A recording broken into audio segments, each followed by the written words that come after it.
Hello and welcome to Real Cheating Story. Everyone thinks I'm a human version of a bulldog. I'm pretty direct, and when I latch onto something, they compare it to a bulldog with its grip on a bone. I don't let go and I don't give up. I follow every action to its logical end. Many think I'm the luckiest person in the world, when all I really am is prepared. In everything I do, I make sure I'm as ready as possible to achieve a positive outcome for myself. I'm more of a wolf and a bulldog combined because I examine things from every angle I can think of to identify any weaknesses in the business or person. Never underestimate the value of research, personally or professionally. I explore every avenue available to me before deciding on a plan of action. It's one of the many reasons I have a successful business. If I have a new vendor or customer, I find out all there is about them and don't take anything at face value. They may look good on paper, but if I dig deeper, I might discover issues like a recent messy divorce affecting their company, or maybe they declared bankruptcy years ago. Some might be involved in personal matters that aren't particularly discreet or associate with questionable characters who could negatively impact their business, and in turn, mine. I'm a bit like a venture capitalist, though some might call it a legal form of a moneylender if they wanted to be unkind. I've accumulated some money over my life and managed to grow it substantially by investing wisely with people I have a high degree of confidence in.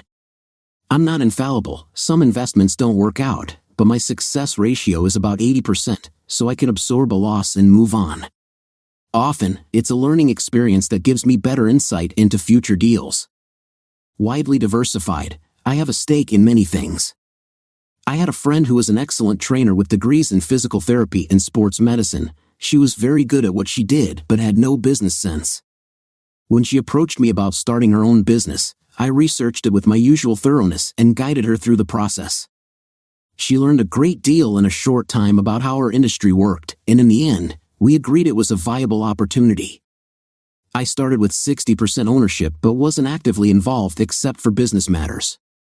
There was a standard buyout clause in every contract allowing the minority owner to buy me out over a 5 to 10-year term.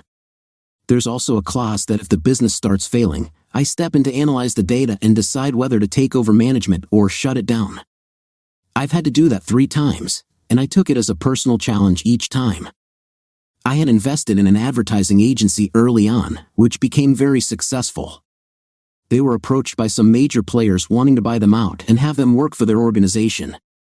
Bob and Jan called me for help, and we reviewed the offer.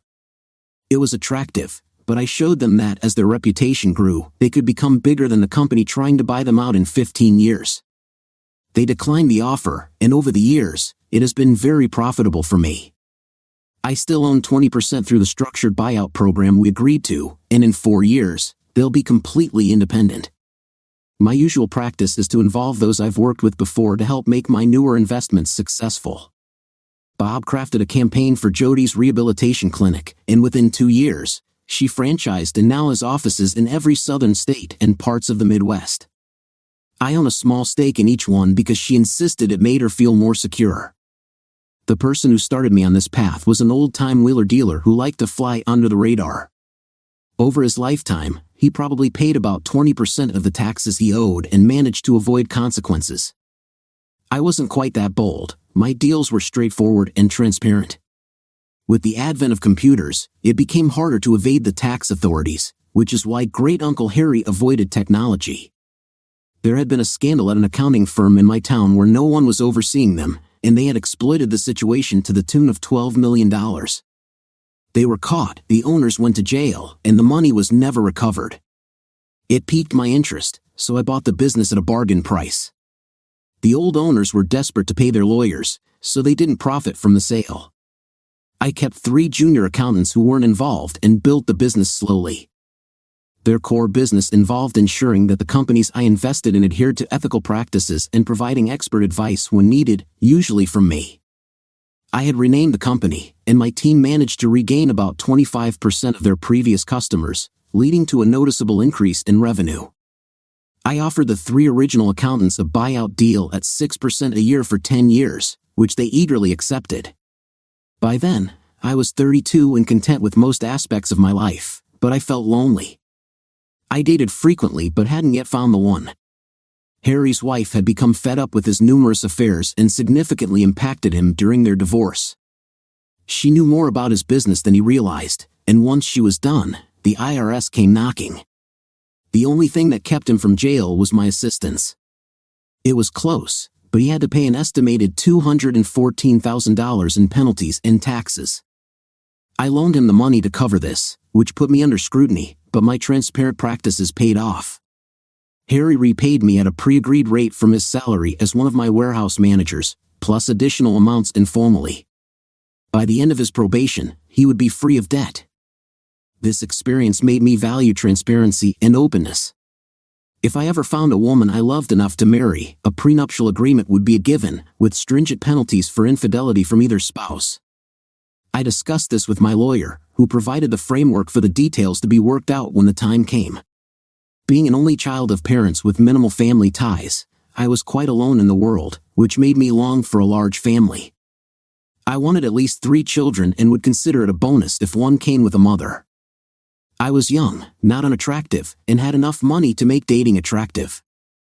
I had 2 serious relationships, but one ended when she couldn't accept the prenup. Despite our feelings, she turned bitter, and we drifted apart. 6 months later, she married a businessman from old money but ended up in divorce court within 6 months, attempting to extract as much as she could. She partially succeeded but couldn't access the family money locked in a trust. The businessman almost lost his company until I stepped in. 3 years later, he's worth more than before, engaged to a lovely woman with a child from a previous marriage, and they were house shopping. I set up their real estate arrangements through one of my interests. At the same time, his ex-wife had married and divorced twice more, getting little from each marriage. I encountered her at lunch one day, and she blamed me for her problems.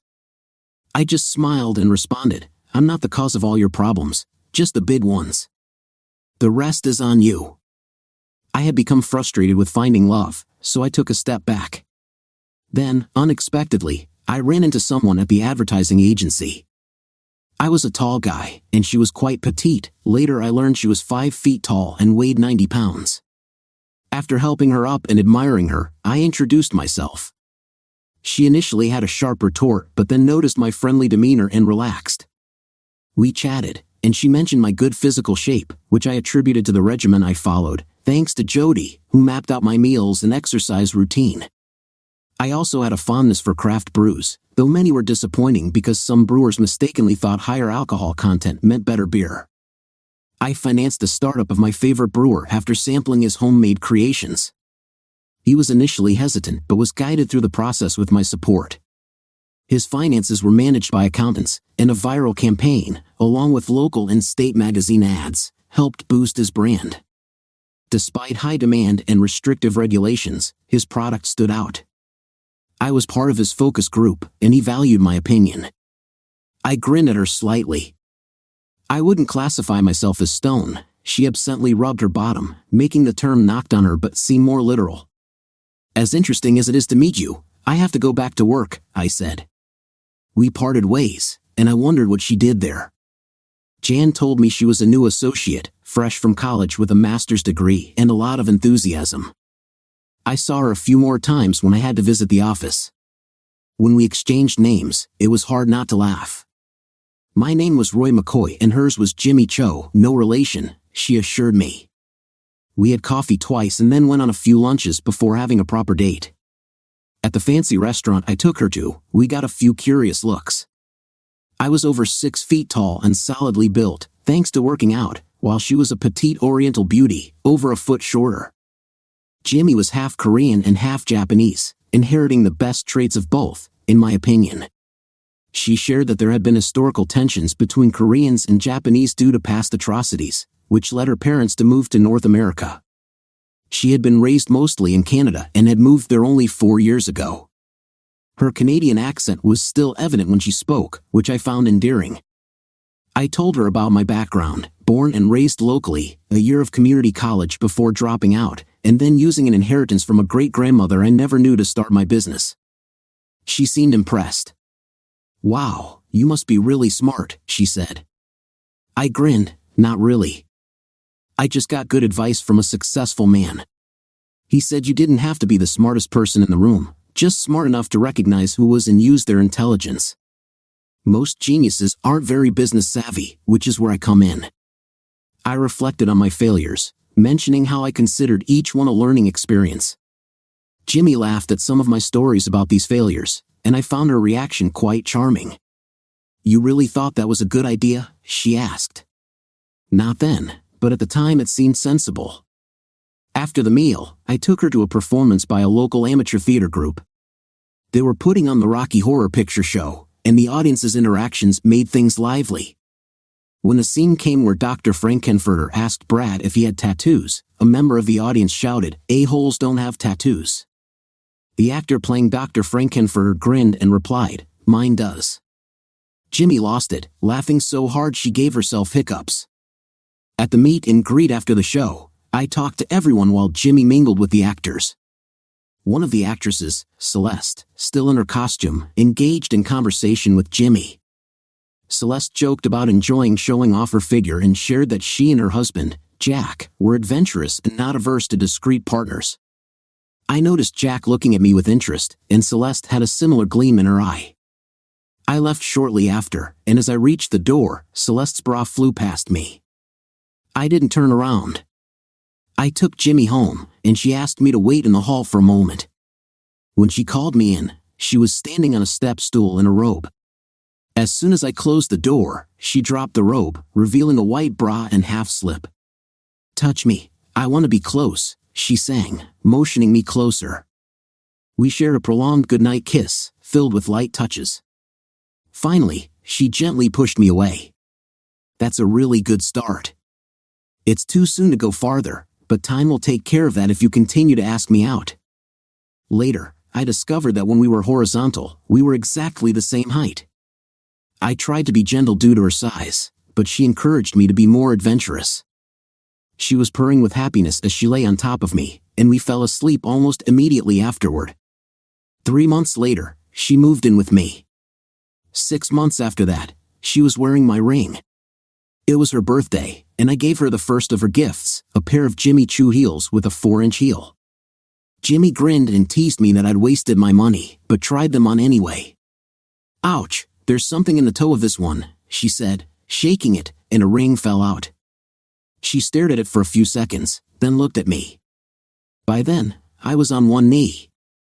She was surprisingly strong for her size, knocking me on my butt when she leaped into my arms. By the time we managed to get off the floor, she had the ring on her finger. We married the following June with the right amount of pomp and circumstance in front of friends and family. For our honeymoon, we went somewhere warm and mostly clothes optional, and settled into domestic bliss. I was truly happy. Jimmy loved her job, which she was very good at, and I continued to manage my usual way. I invested heavily in a security firm when its principal owner mishandled a personal issue, which led to significant legal trouble and a hefty discount on the business. The owner had been a guest of the state for 5 years due to his actions, and I took over the firm, hiring a retired Army inspector to run it. Surprisingly, there was little actual detective work. It was mostly digital, handled by a team of skilled tech experts. The firm focused on corporate work, including a thorough review of the businesses I was involved with. Jimmy wasn't thrilled when I presented the prenuptial agreement. We nearly didn't marry over it, but my lawyer and hers reached a compromise. I put $250,000 in a trust, adding 5% a year if the marriage ended due to my infidelity. If Jimmy was caught cheating, she would walk away with nothing but what we had accrued together. It felt more like a business transaction than a marriage, but I believed neither of us would ever cheat, so it seemed like just words on paper that we would eventually forget. For years into our marriage, I thought everything was going well. We were both fit, active people with a good circle of friends. I got into whitewater kayaking, which Jimmy tried a few times before deciding it wasn't for her. She urged me to be careful. My cousin warned me about pushing limits in dangerous rapids, advising against going alone. He didn't want to be the one to tell Jimmy that I died doing something risky. Jimmy became involved with the local theater guild. We got season passes and often brought friends along.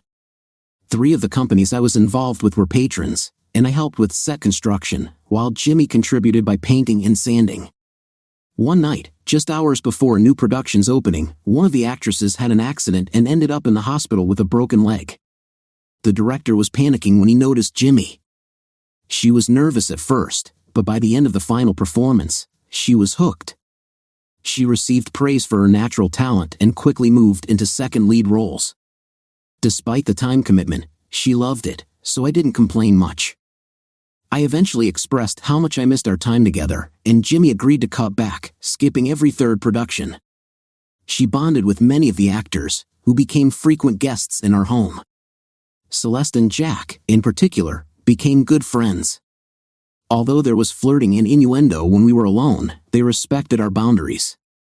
One day, Jimmy and I discussed Jack.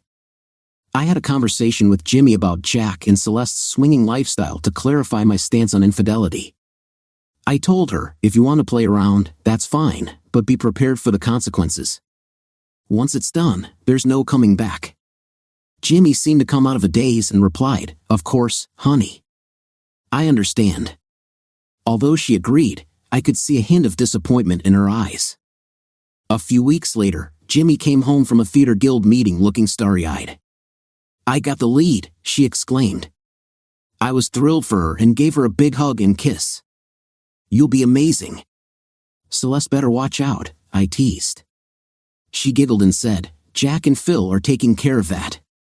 "Good for them," I said, "but I can't help but think they might push it too far one day.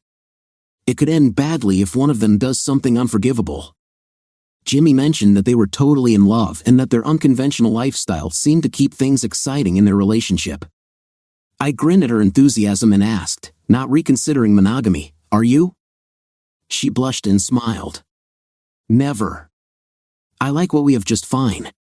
In fact, why don't we head to the bedroom so I can remind you just how much I appreciate it?" The bedroom felt too far away, so I didn't wait and was on her before she could react. The next day, I made it up to her with a trip to a high-end lingerie shop. The store, a long-standing establishment with a selection far surpassing national chains, was a lot of fun. I almost laughed when the grandmotherly saleswoman gave Jimmy a tour of the fetish room, clearly excited about showing her the unique items.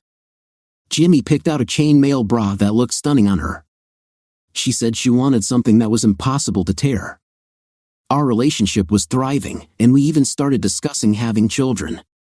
Jimmy, who had no siblings, wavered between wanting 3 children one day and none the next.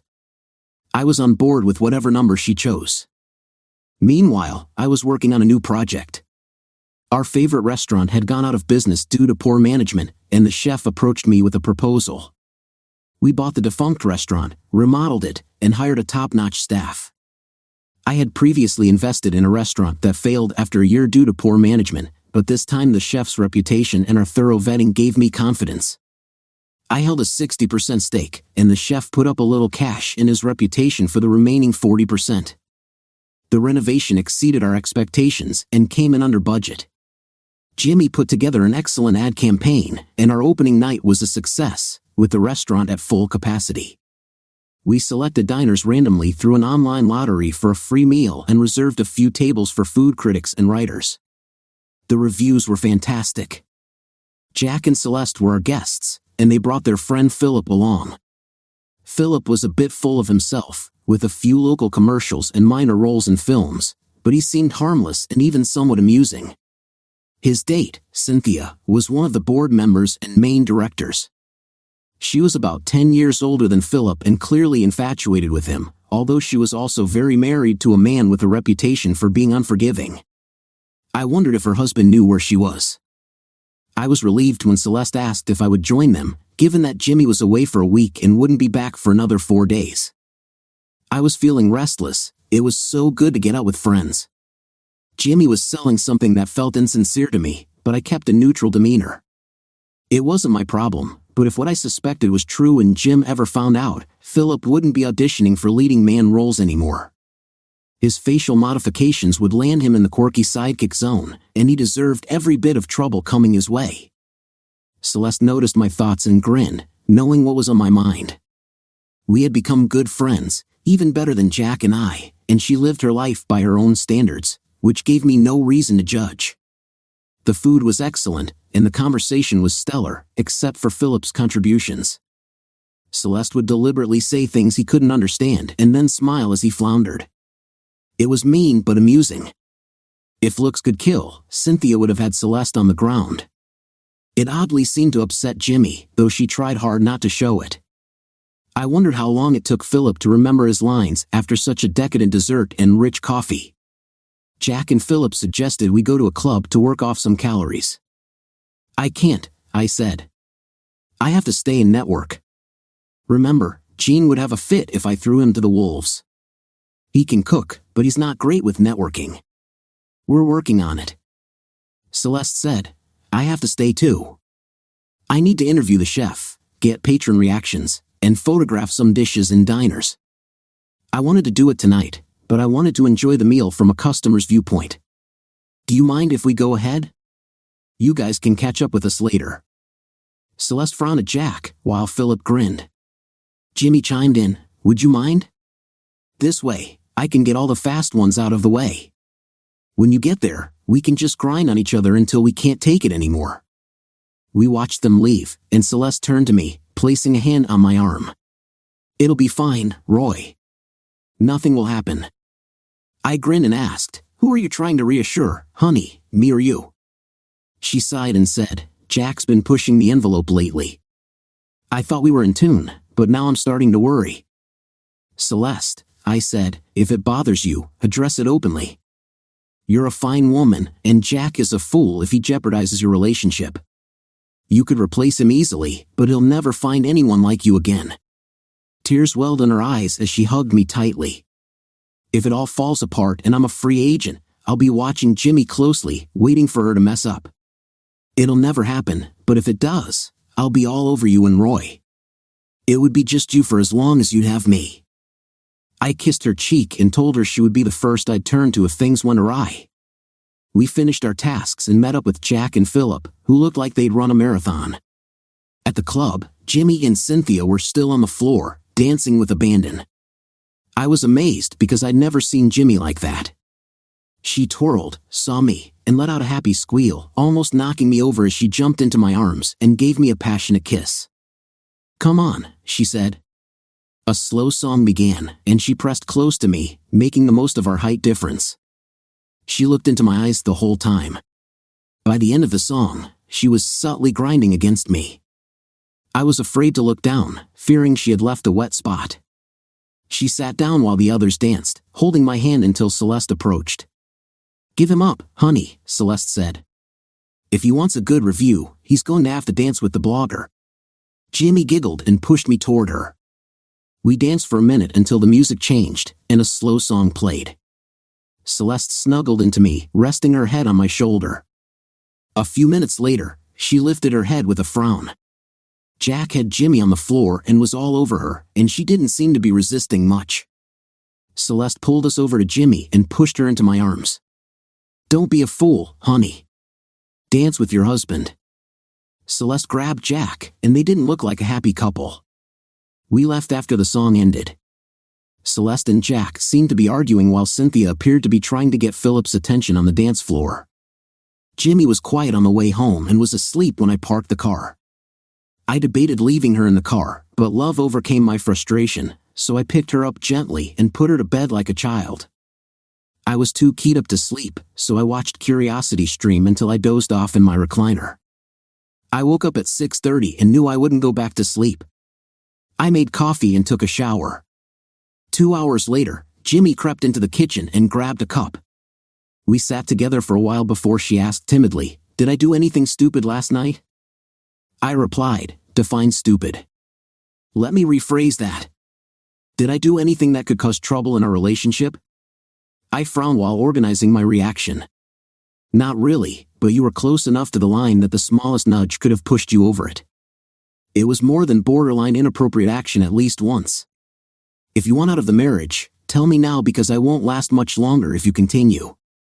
Her reaction surprised me. She went pale and vomited on the kitchen table, moaning repeatedly. I cleaned up, put Jimmy in the shower, cleaned us both, and put her back to bed. She didn't get up until 5 in the afternoon. When she found me dressed in a suit, she was surprised. I have to go back to the restaurant. Remember, Celeste is coming over to finish her pictures for her blog post. You were supposed to go with me, but I don't think you're up to it. I should be back by 8 at the latest. I didn't give her a chance to argue, walking by her and leaving. Gene was nervous as this was his official opening. Yesterday had been by invitation only, and the menu had been limited. This time, he featured a full menu and had been booked solid by 10 that morning. The kitchen was a madhouse, so I stayed out of the way as Celeste followed chefs, waiters, and prep workers around. After an hour, she was back at my table, sighing as she sat down. "You still have your touch, honey. This place is going to be another gold mine for you." I relaxed as I sipped my coffee. The machine, insisted upon by our resident barista, was worth its weight in gold. I hope so. This is just the first step. Next year we'll be opening 2 new venues, one in Atlanta and another in Jacksonville. If those work out, we'll be nationwide and in Canada in 3 years. The ad guys are working on the tie-ins, cookbooks, personal appearances, television exposure, the whole enchilada. Jean may have to give up chef status before too much longer. Her eyes widened before she smiled. "You always play the long game, don't you? Your choices and investments always seemed random to me. It took a couple of years before I saw the method to your madness. How many facilities does JOD have now?" 19 and 2 more on tap before the end of the year, and I own a chunk of all of them. I couldn't help grinning. Yep, very small but very profitable chunks. Got anything else up your sleeve? I'm looking. Had a couple more opportunities, things I don't want to discuss until they're a done deal. Her grin was wider. I'm sure I'll read about it in the paper. Then she changed gears. Want to talk about last night a little? I haven't talked to Jimmy yet. What makes me wonder is if we'd been an hour later, what would we have found? Celeste took my hand. Don't rush into judgment. You know Jimmy loves you. I think she just had a bit too much to drink and it clouded her judgment. Besides, you saw how happy she was when we showed up. I had to admit she was right, but I didn't think it completely absolved Jimmy. I took my last sip of coffee. I'm going home now. We'll see what she says. Jimmy was all over me when I got home, with apologies coming fast and furious. I finally got her to calm down. I know you were drunk, that doesn't bother me that much. What does bother me is that you got drunk in the company of 2 men who were not reliable. Philip was all over a married woman, and Jack is someone who would see you being drunk as an opportunity. I want your word that there will be no repeat of this situation. Do you understand? She swore on the lives of our unborn children that it would never happen again. We went to bed, and when she reached out to me, I gently turned her down. You're still not 100%, honey. I don't want to make up for something that you're really not into. We'll play tomorrow. She sighed and snuggled into me. Promise? Promise. We did spend time together the next night, and Jimmy put every ounce of love she had into it. For the next few months, when we went out, she limited her alcohol intake quite a bit. The only time she would get the slightest bit tipsy was when it was just us, and she knew I'd take care of her. Jimmy was a dynamo under normal circumstances, but after a bit of alcohol, she took it to a whole new level. I suspect that had quite a bit to do with her actions that night, and she agreed, promising it would never happen again. There's a lot of effort that goes into staging a live play, endless rehearsals, costume fittings if the production is a period or fantasy piece, mild rewrites to adjust to the play's potential, sound checks, lighting adjustments, blocking of positions on stage that the audience cannot see, staging props, and prepping backdrops. In a short period of time, the guild stayed busy until showtime. I was extremely busy with a few projects, so I had no time to volunteer. They all made me promise on pain of death to be at the opening, so I rearranged my schedule. Jimmy grinned like mad when I showed her the t-shirt I had made to wear to the premiere. It had a picture of her looking stunning, and the logo read, "I'm married to a thespian." I walked into the auditorium to be greeted by a very nervous-looking Celeste.